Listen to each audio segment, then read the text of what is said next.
Hi കുട്ടീസ്, നിങ്ങൾക്കെല്ലാവർക്കും സ്റ്റേറ്റിൻ്റെ 9ാം ക്ലാസ്സിലാണെങ്കിലും CBSEയുടെ 10ാം ക്ലാസ്സിലാണെങ്കിലും പഠിക്കേണ്ട ഒരു മെയിൻ ടോപ്പിക്കാണ് ഹ്യൂമൻ സർക്കുലേറ്ററി സിസ്റ്റം. അതിനകത്ത് ഹ്യൂമൻ ഹാർട്ട് പഠിക്കണം, ഹാർട്ടിനകത്ത് നടക്കുന്ന ഡബിൾ സർക്കുലേഷൻ പഠിക്കണം. ഇതെല്ലാം വേണം. പലർക്കും ഇന്നും ക്ലിയറായിട്ട് മനസ്സിലാവാത്ത ഒരു ഏരിയയാണ് ഹ്യൂമൻ ഹാർട്ട്. അപ്പോൾ അത് ഏറ്റവും സിമ്പിളായ രീതിയിൽ എങ്ങനെ പഠിക്കാം എന്നതാണ് ഇപ്പോൾ ടീച്ചർ ഇവിടെ കാണിച്ചു തരാൻ പോകുന്നത്. ഇതാണ് നമ്മുടെ ഹ്യൂമൻ ഹാർട്ടിൻ്റെ സ്ട്രക്ചർ. ഈ ക്ലാസ് പഠിച്ച് അവസാനമാകുമ്പോഴത്തേനും മാത്രമേ നമ്മൾ ഇതിൻ്റെ പാർട്സ് ലേബൽ ചെയ്യുന്നുള്ളൂ. അത് നിങ്ങൾക്ക് ഓരോരുത്തർക്കും പെട്ടെന്ന് മനസ്സിലാവുന്ന രീതിയിൽ നമ്മളിത് കുഞ്ഞു കുഞ്ഞു കാര്യങ്ങളായിട്ട് ഇപ്പോൾ പറഞ്ഞു തരുന്നതായിരിക്കും. നമ്മളിവിടെ ഹ്യൂമൻ ഹാർട്ടിൻ്റെ സ്ട്രക്ചർ ആദ്യം വരച്ച് പഠിക്കുന്നത് കറക്റ്റ് ഹാർട്ടിൻ്റെ ഡയഗ്രത്തിലൊന്നുമല്ല, ചെറിയ ചെറിയ ചതുരക്കട്ടകൾ വെച്ചിട്ടാണ്. അത് കഴിഞ്ഞ് ഇതിൻ്റെ എല്ലാം കൺക്ലൂഷൻ ആകുമ്പോൾ നമുക്ക് ഒറിജിനൽ പിക്ചറിലേക്ക് വരാം. എന്നാലേ നിങ്ങൾക്ക് കാര്യം ശരിക്കും മനസ്സിലാകത്തുള്ളൂ. ഇപ്പോൾ ടീച്ചർ വരയ്ക്കുന്നത് ശ്രദ്ധിച്ചിരുന്ന് കണ്ടിട്ട് ലാസ്റ്റ് നിങ്ങൾ വരച്ച് നോക്കിയാൽ മതി കേട്ടോ. ഈ പിക്ചർ കാണുമ്പോൾ നിങ്ങൾക്ക് തോന്നും ഇതെന്താ ടീച്ചർ ജനൽ വരച്ച് വെക്കുവാണോ എന്നൊക്കെ. ഇത് ജനലല്ല. ഇത് നോക്കിക്കേ, നമ്മുടെ ഹ്യൂമൻ ഹാർട്ടിന് 4 ചേമ്പേഴ്സാണുള്ളത്. അപ്പോൾ നമ്മൾ 4 എണ്ണം വരച്ചിട്ടുണ്ട്. ഇതിനകത്ത് ഈ മുകളിലത്തെ 2 ചേമ്പറിനെ പറയുന്ന പേരാണ് ഏട്രിയം. അപ്പോൾ അപ്പർ ചേമ്പറിന് പറയുന്ന പേരാണ് എന്ത്? ഏട്രിയം. അതുമാതിരി ഈ ലോവറിൽ കാണുന്ന 2 ചേമ്പേഴ്സിന് പറയുന്ന പേരാണ്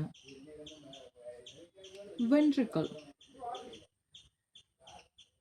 അപ്പോൾ അപ്പർ ചേമ്പേഴ്സിന് ഏട്രിയം എന്നും ലോവർ ചേമ്പേഴ്സിന് വെൻട്രിക്കിൾ എന്നും പറയും.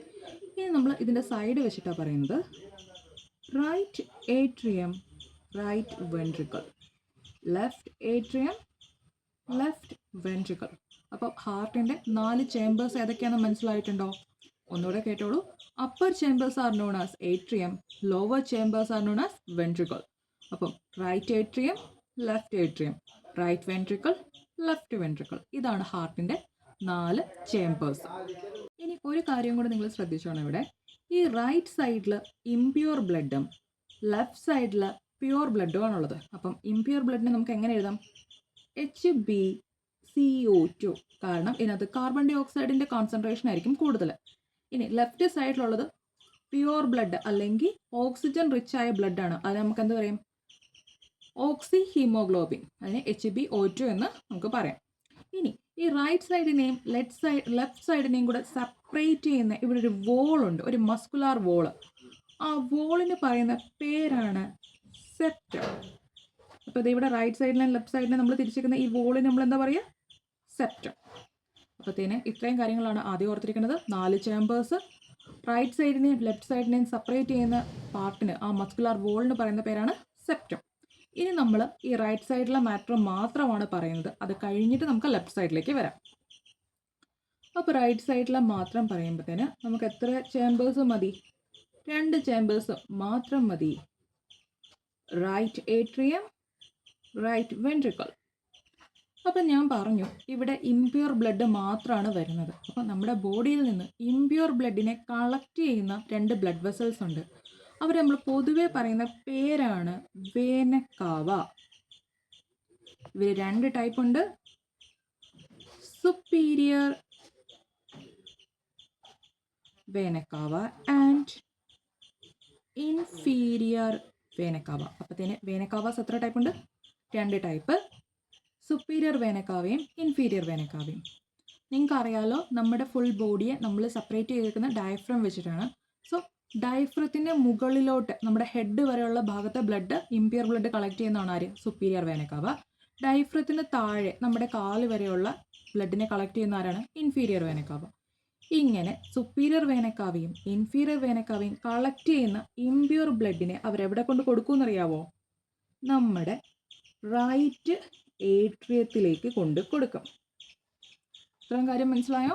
അപ്പം നമ്മുടെ റൈറ്റ് ഏട്രിയത്തിലേക്ക് സുപ്പീരിയർ വേനക്കാവയും ഇൻഫീരിയർ വേനക്കാവയും കളക്ട് ചെയ്യുന്ന ബ്ലഡിനെ കൊണ്ട് കൊടുക്കും. ഇത് സുപ്പീരിയർ വേനക്കാവ, ഇത് ഇൻഫീരിയർ വേനക്കാവ. അപ്പോൾ ഇതിൻ്റെ ആരോസ് എങ്ങോട്ടായിരിക്കും? ഇങ്ങോട്ട്. അത് രണ്ടും കൂടെ റൈറ്റ് ഏട്രിയത്തിൽ കൊണ്ട് കൊടുക്കും. ഇനി എന്താ സംഭവിക്കുക? ഇവിടെ റൈറ്റ് ഏട്രിയം നിറയണം. ഈ റൈറ്റ് ഏട്രിയം എന്ത് ചെയ്തു? ഇംപ്യൂർ ബ്ലഡ് വന്ന് നിറയും. നിറയുമ്പം റൈറ്റ് ഏട്രിയത്തിൽ നിന്ന് ലെഫ്റ്റ് റൈറ്റ് ഏട്രിയത്തിൽ നിന്ന് റൈറ്റ് വെൻട്രിക്കിളിലേക്ക് ഈ ബ്ലഡ് വരണം. അങ്ങനെ വരണമെന്നുണ്ടെങ്കിൽ ഇവിടെ ഒരു വാൽവ് വേണം. നമ്മുടെ പൈപ്പിൻ്റെയൊക്കെ വാൽവ് കണ്ടിട്ടില്ലേ? അതുപോലത്തെ ഒരു വാൽവ് വേണം. അപ്പം ഇവിടെയുള്ള ആ വാൽവിന് ഒരു പേരുണ്ട്. ആ വാൽവിൻ്റെ പേരാണ് ട്രൈകസ്പിഡ് വാൽവ്. Tricuspid valve. അത്രയും കാര്യങ്ങൾ മനസ്സിലായോ? റൈറ്റ് ഏട്രിയത്തിൽ ഇംപ്യൂർ ബ്ലഡാണ് വരുന്നത്. അത് കൊണ്ടു കൊടുക്കുന്നതാണ് സുപ്പീരിയർ വേനക്കാവയും ഇൻഫീരിയർ വേനക്കാവയും. റൈറ്റ് ഏട്രിയം നിറയുമ്പം ട്രൈകസ്പിഡ് വാൽവ് തുറന്ന് ആ ബ്ലഡിനെ എവിടെ കൊടുക്കും? റൈറ്റ് വെൻട്രിക്കിളിലേക്ക് കൊടുക്കും. ഇനി നമ്മുടെ റൈറ്റ് വെൻട്രിക്കിളും നിറയും ഇല്ലേ? റൈറ്റ് വെൻട്രിക്കിൾ നിറയുമ്പം ഇവിടുന്ന് ഒരു ബ്ലഡ് വെസൽ എന്ത് ചെയ്യും? ഹാർട്ടിൽ നിന്ന് പുറത്തേക്ക് പോകും. അതായത് നമ്മുടെ ഇംപ്യൂർ ബ്ലഡുമായിട്ട് എന്തു ചെയ്യും? പുറത്തേക്ക് പോകും. ആ ബ്ലഡ് വെസലിൻ്റെ പേരാണ് പൾമണറി ആർട്ടറി. അപ്പം നോക്കി, റൈറ്റ് വെൻട്രിക്കിളിൽ നിന്ന് ഇംപ്യൂർ ബ്ലഡുമായിട്ട് ഹാർട്ടിന് വെളിയിലേക്ക് ഒരു ബ്ലഡ് വെസൽ പോവും. ആ ബ്ലഡ് വെസലിൻ്റെ പേരാണ് പൾമണറി ആർട്ടറി. നിങ്ങൾ നോർമലി പഠിച്ചിട്ടുണ്ട്, വെയിനാണ് ഇംപ്യൂർ ബ്ലഡിനെ എന്ത് ചെയ്യുന്നത്? ക്യാരി ചെയ്യുന്നത്. ആർട്ടറീസ് എന്ത് ചെയ്യുക? പ്യൂർ ബ്ലഡിനെയാണ് ക്യാരി ചെയ്യുന്നത്. പക്ഷേ പൾമണറി ആർട്ടറി എന്താണ് ചെയ്യുന്നത്? ഇംപ്യൂർ ബ്ലഡിനെയാണ് ക്യാരി ചെയ്യുന്നത്. ഇതൊരു സ്പെഷ്യൽ കേസാണ് കേട്ടോ. അങ്ങനെ ഈ പൾമണറി ആർട്ടറി നമ്മുടെ ഹാർട്ടിന് വെളിയിലെത്തുമ്പം അവർക്ക് എന്ത് പറ്റും? അവർ രണ്ടായിട്ട് അങ്ങ് സ്പ്ലിറ്റ് ചെയ്യുന്നുണ്ട്. ഓക്കെ, അവർ രണ്ടായിട്ട് അങ്ങ് സ്പ്ലിറ്റ് ചെയ്തു. ഇത് രണ്ടും ചെല്ലുന്നത് എങ്ങോട്ടാ? നമ്മുടെ ലങ്സിലേക്ക്. അപ്പം ഇത് എവിടെ പോവും? റൈറ്റ് ലങ്സിലേക്കും. ഇതെങ്ങോട്ട് പോവും? ലെഫ്റ്റ് ലങ്സിലേക്കും പോവും. അവിടെ ചെന്ന് ഡിഫ്യൂഷൻ പ്രോസസ്സിലൂടെ കാർബൺ ഡൈ ഓക്സൈഡ് ആരെടുക്കും? നമ്മുടെ ആംബിയോള സാക്കിലേക്ക് പോവും. ആൽബിയോള സാക്കിലേക്ക് പോവും. അവിടുന്ന് ഓക്സിജൻ റിച്ച് ആയ ബ്ലഡാണ് ആർക്ക് കിട്ടുന്നത്? നമ്മുടെ ബ്ലഡ് വെസലിന് കിട്ടുക. ഇത്രയാണ് ഇവിടുത്തെ കാര്യം, നമ്മുടെ റൈറ്റ് സൈഡിലെ കാര്യം. ഇനി നമ്മൾ പറയുന്നത് ലെഫ്റ്റ് സൈഡിലെ കാര്യങ്ങളാണ് കേട്ടോ. അപ്പോൾ ലങ്സിൽ നിന്ന് രണ്ട് ബ്ലഡ് വെസൽസ് എന്ത് ചെയ്യും? സ്റ്റാർട്ട് ചെയ്യും. ഈ പറയുന്ന ബ്ലഡ് വെസൽസിൻ്റെ പേരെന്താണെന്നറിയോ? ഇവരാണ് പൾമണറി വെയിൻസ്. Pulmonary veins. അപ്പോൾ ഇനി നമുക്ക് ലെഫ്റ്റ് ഭാഗത്തെ കാര്യങ്ങൾ പറയാം കേട്ടോ. പൾമണറി വെയിൻ പൾമണറി വെയിൻ വരെ എല്ലാ കാര്യങ്ങളും നിങ്ങൾക്ക് മനസ്സിലായല്ലോ. ഇനി നമ്മൾ വരയ്ക്കുന്നത് ഹാർട്ടിൻ്റെ ലെഫ്റ്റ് സൈഡാണ്. ആരും മറക്കരുത്. റൈറ്റ് സൈഡ് നമ്മൾ കംപ്ലീറ്റ് ചെയ്ത് കഴിഞ്ഞു. Left atrium, left ventricle. അപ്പം നമ്മുടെ പൾമണറി വെയിൻ രണ്ടെണ്ണം ഉണ്ട്. അവരെങ്ങോട്ടാണ് വരുന്നത്? നമ്മുടെ ലെഫ്റ്റ് ഏട്രിയത്തിലേക്ക്. ലെഫ്റ്റ് ഏട്രിയത്തിലപ്പോൾ എന്ത് ചെയ്തു? പ്യുവർ ബ്ലഡ് വന്നു. പ്യുവർ ബ്ലഡ് വന്നു കഴിയുമ്പം നമ്മുടെ ലെഫ്റ്റ് ഏട്രിയം എന്ത് ചെയ്യും? നിറയും. ലെഫ്റ്റ് ഏട്രിയം നിറയുമ്പം നമ്മുടെ ലെഫ്റ്റ് വെൻട്രിക്കിളിലോട്ട് ഈ ബ്ലഡ് പോകണം. അപ്പോൾ ഇവിടെയും ഒരു വാൽവ് വേണം.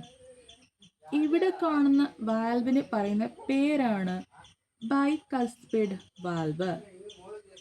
അപ്പോൾ ഇവിടുത്തെ വാൽവിൻ്റെ പേരുന്നത് ബൈകസ്പിഡ് വാൽവ്. അങ്ങനെ ബൈകസ്പിഡ് വാൽവ് നിറഞ്ഞ് ലെഫ്റ്റ് വെൻട്രിക്കിളിൽ ബ്ലഡ് വരും. ഇത് നിറയുമ്പം നമ്മുടെ ബോഡിയിലെ എല്ലാ സെൽസിലേക്കും ബ്ലഡ് കൊണ്ട് കൊടുക്കുന്ന ബ്ലഡ് വെസലാണ് ആര്? ആരോട്ട. ആരോട്ട ഹാർട്ടിന് വെളിയിലോട്ടെത്തുകയും ഓരോ സെല്ലിനെയും കൊണ്ട് എന്ത് ചെയ്യും? ഓക്സിജൻ റിച്ചായ ബ്ലഡ് കൊടുക്കുകയും ചെയ്യും.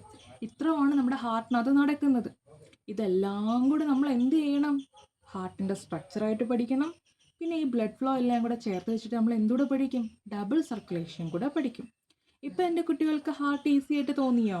അല്ലാതെ ഹാർട്ടിൻ്റെ ഫുൾ സ്ട്രക്ചർ വരച്ച് വെച്ചിട്ട് ബ്ലഡ് അതിലേ പോയി ഇതിലേ പോയി എന്ന് ഓർത്ത് വെക്കാൻ പാടാണ്. അപ്പോൾ നിങ്ങൾ കൺസെപ്റ്റ് ക്ലിയർ ചെയ്യാൻ വേണ്ടി നിങ്ങൾക്ക് മനസ്സിലാകുന്ന രീതിയിൽ കുഞ്ഞു കുഞ്ഞു ഡയഗ്രാംസ് ആയോ അല്ലെ കുഞ്ഞു കുഞ്ഞു ട്രിക്സോ സെൻറ്റൻസോ ഒക്കെ ആക്കി എഴുതി നോക്കുക. എന്നിട്ട് ആ മെയിൻ കണ്ടന്റിലേക്ക് അങ്ങ് എത്തിയാൽ മതി. അപ്പോഴത്തേനും നിങ്ങൾക്ക് പെട്ടെന്ന് കാര്യങ്ങൾ മനസ്സിലാക്കി എടുക്കാൻ പറ്റും.